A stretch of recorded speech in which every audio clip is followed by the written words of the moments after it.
সেনাবাহিনী কি সিদ্ধান্ত নেবেন এই পরিস্থিতিতে সেটা নিয়েও তাদের ভিতরে উদ্বেগ উৎকণ্ঠা রয়েছে। আসিফ নজরুল যে কোনো সময় যে কোনো অজুহাতে দেশের বাইরে চলে যাবেন, পুলিশ আর্মি তাদেরকে বেদমভাবে মারধর করছে এবং ভিপি নূরের অবস্থা আশঙ্কাজনক। এইরূপ পরিস্থিতিতে কিভাবে তারা সেফ এক্সিট নিতে পারে? ইতোপূর্বে 4 জন উপদেষ্টা তারা উপদেষ্টা পরিষদ থেকে অবসর নিতে চেয়েছিলেন। ডক্টর মোহাম্মদ ইউনূস তাদের বলছেন যে আপনারা দীর্ঘদিনের আমার সঙ্গী, আমাকে ছেড়ে কোথায় যাবেন? সে কারণে অনেক পীড়াপিড়ি করে তাদের ধরে রাখা হয়েছিল। এই বিষয়টি সরকারের একটি গোয়েন্দা সংস্থা অতি গোপনে প্রধান উপদেষ্টাকে অবহিত করেছেন এবং শোনা যায় সেনা সদর দপ্তরেও তারা রিপোর্ট করেছেন। থেকে অন্তত 5 জন উপদেষ্টা তারা নিজস্বভাবে বৈঠক করে প্রথমে 2 জন বৈঠক করেছেন, পরবর্তীতে অপর 2 জন, তার সঙ্গে 1 জন, 5 জন উপদেষ্টা। এদের ভিতরে 3 জন রয়েছেন অত্যন্ত সিনিয়র সিটিজেন, তারা একসময় সরকারি কর্মকাণ্ডের সঙ্গে সম্পৃক্ত ছিলেন। তারা চূড়ান্ত সিদ্ধান্ত নিয়েছেন কোনোভাবেই তারা এই সরকারে আর থাকবেন না। ডক্টর মোহাম্মদ ইউনূসের রাজপ্রাসাদের অন্দরমহলে অস্থির সময় যাচ্ছে। সেই সময় থেকে উত্তরণের জন্য অনেক চেষ্টা তিনি করেছেন, কোনো উত্তরণ হয়নি। তিনি সমন্বয় করতে চেয়েছিলেন বিএনপি, জামাত ইসলাম এবং তার যে কিংস পার্টি এনসিপি, এর সঙ্গে আরো ছোট ছোট যে দল আছে, মাহমুদুর রহমান মান্না, জুনায়েদ সাকি সহ অন্যান্য যে সকল দল আছে তাদের ভিতরে, সেই সমন্বয় করতে পারেননি। এখন কেউ ছুটেছে আমেরিকার দিকে, কেউ ছুটেছে চীনের দিকে, কেউ দেশের ভিতরে থেকে পাকিস্তানপন্থী চিন্তা চেতনায়। কেউ মনে করেন এই সুযোগে তারা নিশ্চিতভাবে নির্বাচিত হবে, যেহেতু ডক্টর ইউনূসের সঙ্গে লন্ডনে একটা বৈঠক হয়েছে। সবকিছু মিলে অস্থিরতা ক্রমান্বয়ে বেড়েছে। তার সঙ্গে যুক্ত হয়েছে ঢাকায় মঞ্চ 71 নামক একটি সংগঠনে ঢাকা রিপোর্টার্স ইউনিটিতে একটি প্রোগ্রাম করতে গেলে সেখানে বীর মুক্তিযোদ্ধা আব্দুল লতিফ সিদ্দিকী, ঢাকা বিশ্ববিদ্যালয়ের প্রফেসর হাফিজুর রহমান কার্জন, সাংবাদিক মঞ্জুরুল আলম পান্না, সাংবাদিক মাহবুব কামাল, ঢাকা বিশ্ববিদ্যালয়ের প্রফেসর সৈয়দ আনোয়ার হোসেন সহ অনেক গুরুত্বপূর্ণ ব্যক্তিরা সেখানে ছিলেন। তারা চরমভাবে লাঞ্ছিত হয়েছেন, অনেকে সেখানে অবরুদ্ধ অবস্থায় ছিলেন। এই ঘটনায় সরকারের একটা অংশের অভিমত যে এটাকে ভুল বুঝিয়ে জামাত ইসলাম তাদের লোক পাঠিয়ে সেখানে ভয়ঙ্কর ঘটনা সৃষ্টি করেছে। পরবর্তীতে ডিবি অফিস থেকে আটককৃতদেরকে ছেড়ে দেওয়ার সিদ্ধান্ত সরকারের একটি পক্ষে থাকলেও জামাতের চাপে তাদেরকে আর ছাড়া যায়নি, তাহলে উল্টা মামলা হতে পারে। সেজন্য সন্ত্রাস দমন আইনে তাদের বিরুদ্ধে মামলা দেওয়ায় প্রচন্ডভাবে ইমেজ সংকট সৃষ্টি হয়েছে ইউনূস সরকারের। কারণ সেখানে যারা ছিলেন তারা অধিকাংশই আওয়ামী লীগের তীব্র সমালোচক, কিন্তু মুক্তিযুদ্ধের পক্ষের। সেই মানুষগুলো গ্রেপ্তার হওয়ার কারণে ভয়ঙ্করভাবে সরকারের পক্ষে অথচ মুক্তিযুদ্ধের সমর্থক ব্যক্তিরা চরমভাবে খেপে গিয়েছে। নানাভাবে তারা ডিজিটাল মাধ্যমে অন্যান্যভাবে অভিযোগ করছেন। এইরূপ পরিস্থিতির ক্লেশ কাটিয়ে উঠতে না উঠতেই গণ অধিকার পরিষদের সভাপতি ডাকসুর সাবেক ভিপি নুরুল হক নুরু এবং তার সঙ্গীদেরকে নির্মমভাবে মারধর করা হয়েছে। সেক্ষেত্রে তারা অভিযোগ করছেন যে এই ঘটনার সঙ্গে সরকার জড়িত আছে। তাদের কিছু নেতারা সরাসরি বলছেন যে স্বরাষ্ট্র উপদেষ্টা উল্লেখ করেছেন যে এটা প্রধান উপদেষ্টার নির্দেশে পুলিশকে নির্দেশ দেওয়া হয়েছে, আর পুলিশ সেটাকে কমিউনিকেট করেছেন আর্মিকে। এভাবে সেনাবাহিনী, পুলিশ এবং জাতীয় পার্টি সম্মিলিতভাবে তাদেরকে নির্দয়ভাবে মারধর করেছে। সামাজিক যোগাযোগ মাধ্যমে যে ছবি এবং ভিডিও ছড়িয়ে পড়েছে সেক্ষেত্রে দেখা যাচ্ছে পুলিশ আর্মি তাদেরকে বেদমভাবে মারধর করছে এবং ভিপি নূরের অবস্থা আশঙ্কাজনক এটা উল্লেখ করে তাকে সিসিইউতে নেওয়া হয়েছে, এটা বলেছেন প্রেস সেক্রেটারি। সব মিলে উদ্ভূত পরিস্থিতিতে হাসপাতালে দেখতে গিয়েছিলেন আইন উপদেষ্টা আসিফ নজরুল।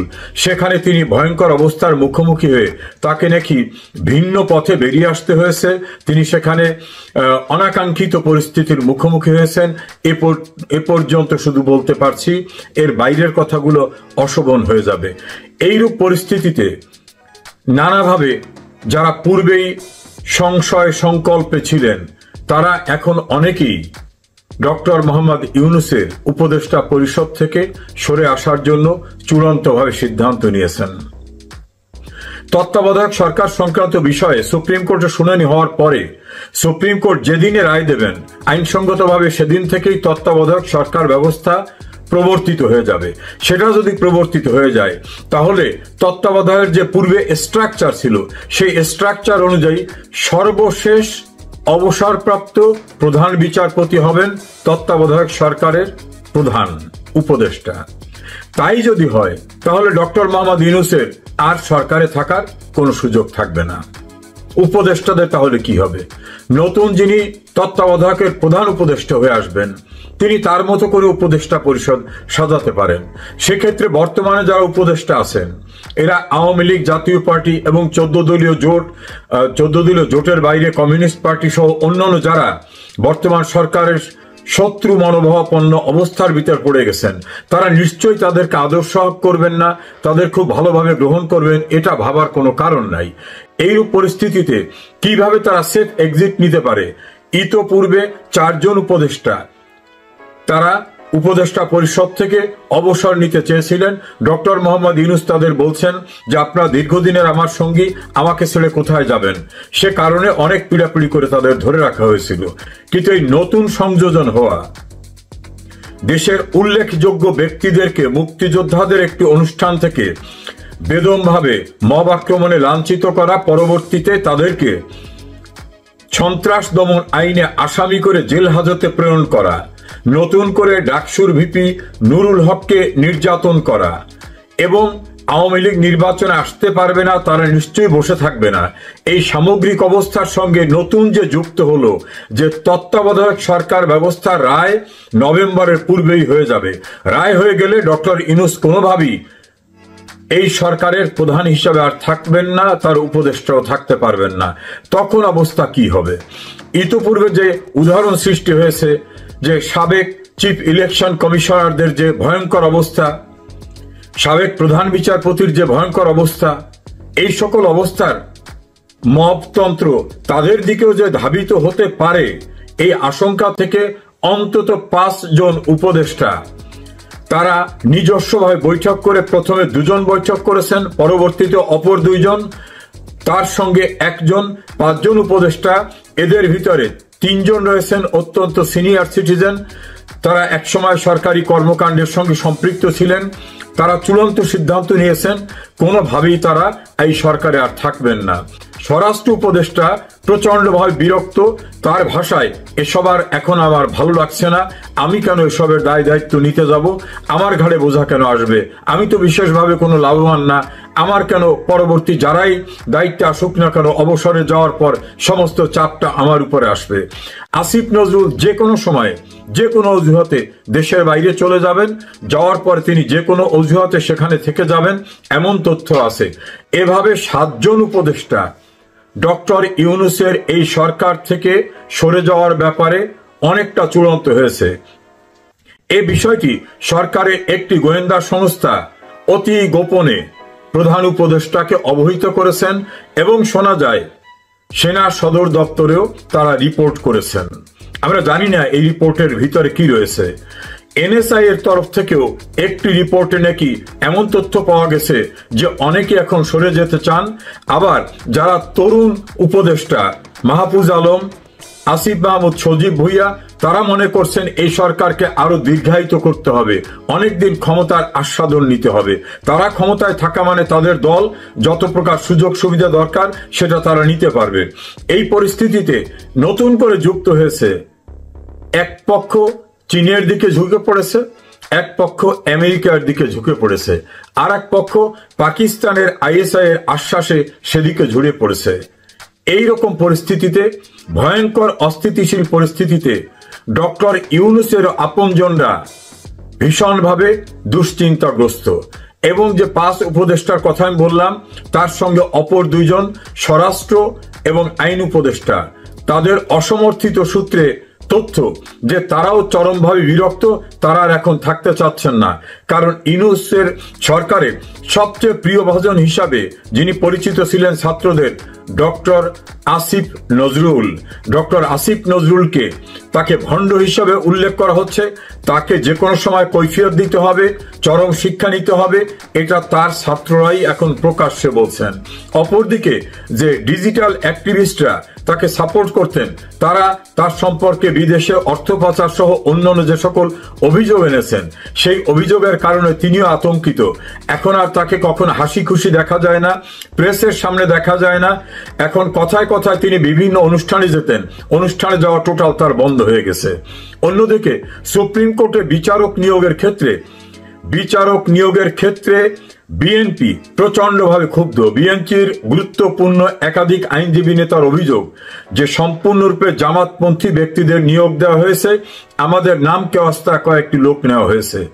আবার জামাতে ইসলাম মনে করছেন যে আসিফ নজরুল ঘাতক দলার নির্মূল কমিটির সেই গণ আদালতের সঙ্গে সম্পৃক্ত ছিলেন, সে কখনোই তাদের আপনজন হতে পারেন না। সবকিছু মিলিয়ে আসিফ নজরুল এখন উভয় সংকট না, চতুর্মুখী সংকটের ভিতরে পড়েছেন। এইরূপ পরিস্থিতিতে একজন উপদেষ্টার আত্মীয়রা অস্ট্রেলিয়ায় বসবাস করেন, তারা প্রচন্ডভাবে চাপ সৃষ্টি করছেন যে তারা টিকিট কেটে পাঠাবেন, যে কোনো অজুহাতে উপদেষ্টাকে চলে যেতে হবে সেখানে। আমেরিকায় থাকা দুইজন উপদেষ্টার পরিবারের অধিকাংশ সদস্য তারা এমনভাবে চাপ সৃষ্টি করছেন যে তুমি যদি আমাদের কথা না শোনো, দেশের বাইরে চলে না আসো, কদিন পরে তুমি আর আসতে পারবা না, তোমাকে কিন্তু আমরা খারাপ পরিস্থিতি হলে দেশে যে দেখতে যাব সেটার সুযোগ পাবো না। ইংল্যান্ডের একটি দূরবর্তী শহরে থাকা অপর একজন উপদেষ্টার মেয়ে, জামাই এবং পরিবারের সদস্যরা তারা তো ভয়ঙ্করভাবে চাপ সৃষ্টি করছেন যে তাদের দেখার উদ্দেশ্য করে হলেও তাকে সেখানে চলে যেতে হবে। এভাবে 7 জন উপদেষ্টার এখন ইউনূসের উপদেষ্টা পরিষদ ছেড়ে চলে যাওয়া শুধু সময়ের ব্যাপার মাত্র। সেনাবাহিনী কি সিদ্ধান্ত নেবেন এই পরিস্থিতিতে, সেটা নিয়েও তাদের ভিতরে উদ্বেগ উৎকণ্ঠা রয়েছে। রাষ্ট্রপতিকে বিভিন্নভাবে অনেকটা পঙ্গু করে রাখা হয়েছে, তার কার্যক্রম পরিচালনা করতে না দিয়ে তার হাত দিয়ে তার ইচ্ছার বিরুদ্ধে অনেক কিছু করানো হচ্ছে। কাজে যে কোনো সময় রাষ্ট্রপতি তার ক্ষমতা এক্সারসাইজ করে এই উপদেষ্টা পরিষদ বাতিল করে দিতে পারেন যদি রাষ্ট্রের অপর একটি গুরুত্বপূর্ণ সংস্থার তিনি সমর্থন পান।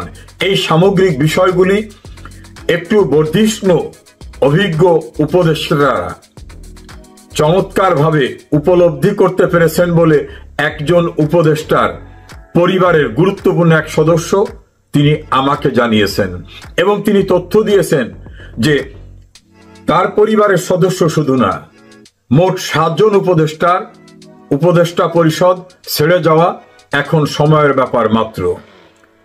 অস্থিতিশীল পরিস্থিতির বাংলাদেশে যে কোনো সময় যে কোনো ঘটনা ঘটতে পারে। তিনি আরো উল্লেখ করেছিলেন ইতোপূর্বে অন 11 সরকার আমলে পরিস্থিতি বিপাকে কিন্তু অনেক উপদেষ্টা পরিষদ থেকে সরে গিয়েছিলেন। পরিস্থিতি এমন হয়েছিল যে প্রধান উপদেষ্টা দায়িত্ব গ্রহণ করার পরেও তৎকালীন রাষ্ট্রপতি প্রফেসর রিয়াজউদ্দিন আহমেদ সেটা ছেড়ে দিতে বাধ্য হয়েছিলেন। বাংলাদেশের পরিস্থিতি এতটাই অবনতিশীল যে ইন্টারন্যাশনাল বিভিন্ন মিডিয়া এটাকে বলছেন মবক্রেসি, নট ডেমোক্রেসি। এবং যে সকল দেশ ডক্টর ইউনূসকে ভিন্ন একটা ইমেজের মানুষ হিসাবে দেখতেন, সেই সব দেশ তাদের হাই কমিশন বা এম্বাসির মাধ্যমে প্রাপ্ত রিপোর্ট অনুসারে ইউনূসের উপর থেকে তাদের পূর্বের ধারণা পরিপূর্ণভাবে প্রত্যাহার করে নেওয়ার কারণে ডক্টর মোহাম্মদ ইউনূস এখন বন্ধুহীন অবস্থায় পড়েছেন। আমার ধারণা খুব শিগগিরই বাংলাদেশের রাজনীতিতে, সরকার ব্যবস্থায় আমূল একটি পরিবর্তন অনিবার্য হয়ে উঠছে। আমরা সে পর্যন্ত অপেক্ষা করছি, কোনো আপডেট পেলে আপনাদেরকে অবহিত করব। যে উত্তেজনা বিরাজ করছিল সেটি রাত গভীর হওয়ার সঙ্গে সঙ্গে আরো তীব্রতর হয়েছে। আপনারা দেখেছেন নুরুল হক নূরকে যখন প্রথম একটি হাসপাতালে নেওয়া হয়, সেখান থেকে পরে তাকে ঢাকা মেডিকেলে নেওয়া হয়। ঢাকা মেডিকেলে উপদেষ্টা আসিফ নজরুল দেখতে গিয়েছিলেন এবং সেখান থেকে রীতিমতো আসিফ নজরুল বিক্ষোভের মুখে পালিয়ে রক্ষা পেয়েছেন। তাও হাসপাতালের পিছনের গেট থেকে তিনি যখন পালিয়ে যাচ্ছিলেন তখন টের পেয়ে সেখানে উপস্থিত নূরের যারা সহকর্মীরা বা সদস্যরা ছিল তারা তাকে ধাওয়া করেছে। এরপরে কিংবা এর একই সময়ে আমরা দেখলাম যে আসিফ নজরুল যখন সেনাবাহিনীর বলা যায় পরোক্ষভাবে সেনাবাহিনীর বিরুদ্ধে যে স্টেটমেন্ট দিয়েছেন, অর্থাৎ নুরুল হক নুরুকে আহত করার নিন্দা প্রতিবাদ জানিয়েছেন, সেই সঙ্গে হাসনাত আবদুল্লাহর একটি স্ট্যাটাস, সেটিও আপনারা সবাই নিশ্চয়ই দেখেছেন। এইসব এর পরপরই আইএসপিআর থেকে সেনাবাহিনী যে একটি স্টেটমেন্ট দেয়, সেখানে কিন্তু সেনাবাহিনী তাদের অবস্থানে একেবারে দৃঢ়ভাবে অটল ছিল, সেটির প্রকাশ পেয়েছে। অর্থাৎ তারা বুঝিয়ে দিয়েছে তারা যে কাজ করেছে সেটি তারা ঠিক করেছে, কোনোভাবেই তারা মব ভায়োলেন্স আর সহ্য করবে না। যদিও এর আগে বহুবার তারা এই কথা বলেছে, কিন্তু আমরা সেটির প্রতিফলন কখনো দেখিনি। এই প্রথম দেখা গেল যে এই সন্ধ্যা রাতে তারা পুলিশের সঙ্গে মিলে ব্যাপক লাঠিপেটা করেছে এবং যেই ঘটনায় নুরুল হক নুরু আহত হয়েছে। আইএসপিআর যে বিষয়টি বলেছে, তারা সরকারেরও বরাত দিয়েছে যে সরকার চায় কোনোভাবে মব ভায়োলেন্স সরকারে যেমন চায় না, সেনাবাহিনীও চায় না, সুতরাং সেনাবাহিনী এগুলো মোকাবেলা করবে, সেই কথাটি তারা পরিষ্কারভাবে বুঝিয়েছে। কিন্তু এর পরেও গভীর রাতে যখন উত্তেজনা বাড়তে থাকে এবং বৈষম্য বিরোধী ছাত্র আন্দোলন নামে একটি সংগঠন এবং আরো অনেকেই তাদের সামাজিক যোগাযোগ মাধ্যমে পরিষ্কারভাবে জানিয়ে দিয়েছে বা আলটিমেটাম দিয়েছে 24 ঘন্টার মধ্যে সেনা প্রধান এবং স্বরাষ্ট্র উপদেষ্টাকে পদত্যাগ করতে হবে, নয়তো পুরো অন্তর্বর্তীকালীন সরকারের বিরুদ্ধেই তারা আন্দোলনে নামবে। এই যে 24 ঘন্টার আলটিমেটাম দিয়েছে এবং সেনা প্রধানকে ও স্বরাষ্ট্র উপদেষ্টাকে পদত্যাগের, এরপর থেকেই সেনাবাহিনী রাতভর আরো ব্যাপকভাবে নড়াচড়া শুরু করেছে বলে খবর পেয়েছি। বলতে গেলে যেই সূত্রগুলোর সঙ্গে কথা বলেছি, তারা জানিয়েছে সেনাবাহিনী মধ্যরাতে শুধু ঢাকাই না, দেশের বিভিন্ন জায়গায় ক্যান্টনমেন্টে, এমনকি সেনাবাহিনীর যারা মাঠ পর্যায়ে আছে সবাইকে সতর্ক থাকার নির্দেশ দিয়েছে এবং যে কোনো সময় যে কোনো পরিস্থিতি যাতে মোকাবেলা করা যায়, যে কোনো মূল্যে পরিস্থিতি যাতে মোকাবেলা করা যায় এই জন্য সতর্ক থাকতে, বিশেষ করে সকাল থেকে যাতে ঢাকা কিংবা অন্যান্য জায়গায় নূরের অনুসারী কিংবা তাকে সমর্থনকারী যারা এনসিপি অথবা যারাই হোক কোনো ধরনের মুভমেন্টের চেষ্টা করলে, কোনো আন্দোলন রাজপথে দখল নেয়ার চেষ্টা করলে সেগুলো সেনাবাহিনী প্রতিহত করবে, এই বিষয়টি মেসেজ আকারে সব জায়গায় তারা পাঠিয়েছে। এখন দেখার বিষয়, সেনাবাহিনী আগামীকালকে থেকে মাত্র কিছুক্ষণ পরেই যে সকালটি শুরু হবে বাংলাদেশে, সেই সকালটি কেমনভাবে শুরু হয় এবং যদি আন্দোলনকারী এবং সেনাবাহিনীর মুখোমুখি অবস্থান তৈরি হয়, সেই পরিস্থিতিটি কোন দিকে যায়, আর সেনাবাহিনী রাতভর যে প্রস্তুতি নিয়েছে এবং সারা দেশে তাদের সবাইকে প্রস্তুত থাকতে বলা হয়েছে, সেই প্রস্তুতিটা কোন পর্যায়ের, কি রকমের প্রস্তুতি হয়, সেটি নিয়েও কিন্তু একটি কৌতূহল তীব্রভাবেই দেখা দিয়েছে। বাকিটা আমরা আশা করি কালকে দেখা যাবে পরিস্থিতি আসলে কোন দিকে হয়, সেনাবাহিনী কিভাবে পরিস্থিতি ট্যাকেল করে, আন্দোলনকারী যারা তারা কিভাবে ট্যাকেল করে, আর অবশ্যই সরকারের উপরে সবার নজর থাকবে, দেশ এবং দেশের বাইরে। কারণ এই সরকারের গুরুত্বপূর্ণ যে উপদেষ্টা আসিফ নজরুল, তিনি নিজে স্ট্যাটাস দিয়ে নিন্দা জানিয়েছেন, প্রতিবাদ জানিয়েছেন। কাদেরকে প্রতিবাদ জানিয়েছেন? তিনি সরকারের একজন উপদেষ্টা হয়ে, সরকারের অংশ হয়ে তিনি প্রতিবাদ জানিয়েছেন, নিন্দা জানিয়েছেন, কিন্তু সেনাবাহিনী বলেছে তারা যে কাজ করেছে সেটি সরকারের নির্দেশেই করেছে। সুতরাং সরকারের নির্দেশে যদি সেনাবাহিনী এই মব ভায়োলেন্স ঠেকানোর কাজ করে থাকে, যেই ঘটনায় নূর সহ আরো অনেকে আহত হয়েছে, সেনাবাহিনী দাবি করেছে তাদেরও 5 সদস্য আহত হয়েছে। সুতরাং আসিফ নজরুল তিনি কি সরকারে থাকছেন, নাকি সরকারেই কোনো ধরনের বড় কোনো ঘটনা ঘটতে যাচ্ছে, এটি দেখার জন্য আমাদেরকে এখন সময়ের অপেক্ষা করতে